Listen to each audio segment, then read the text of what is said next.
Bonjour et bienvenue à tous. Alors aujourd'hui nous allons parler d'une pièce qu'il y a à Sunfornès et qui est unique ici, donc la taille fort. C'est une pièce qui est assez fascinante et étonnante à la fois, de la façon pour laquelle elle a été découverte, mais également par l'histoire intrinsèque qu'elle comporte.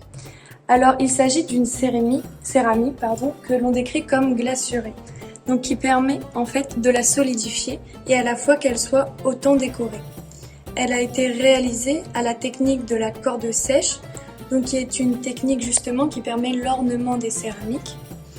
Et cette technique est apparue à la fin de la deuxième partie du Xe siècle dans le califat de Cordoue.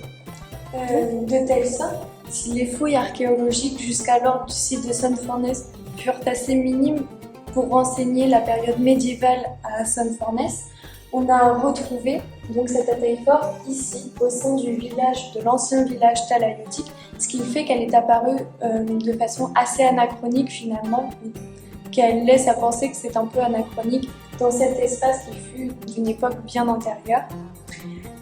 Donc elle a été retrouvée en dessus, si l'on peut dire, mais de façon très fragmentée. Donc c'est pourquoi il y a des petits trous encore de part et d'autre de la pièce. Et ce qu'il faut dire, c'est qu'on arrive quand même très bien à restituer la forme qu'elle possédait d'antan. Ce qu'il faut savoir, c'est que ce qu'on appelle un ataïphore, en réalité, c'est un récipient creux qui est très caractéristique des vaisselles en Andalouse, donc du sud de l'Espagne.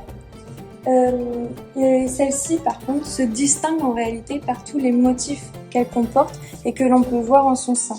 Ici, vous pouvez voir un calice vert qui soutient en fait une tige avec un bulbe qui est clos ici.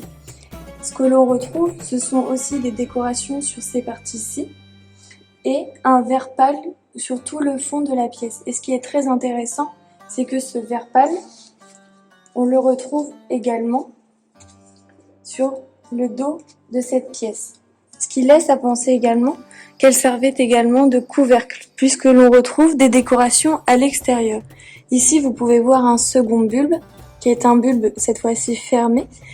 Et ici, vous pouvez voir les premières lettres du mot arabe al-youm, qui signifie la félicité.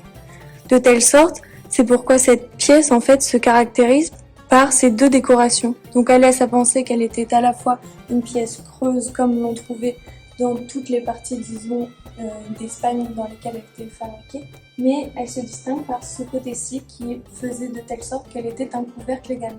Et donc on a retrouvé des similitudes avec d'autres pièces comme celle-ci qui a été retrouvée au Portugal. Et en fait, elles ont toutes été réalisées, enfin celle-ci a été réalisée dans les ateliers du port d'Almeria. C'est pourquoi on suppose que celle-ci a été réalisée dans les mêmes ateliers ou du moins dans la même zone géographique.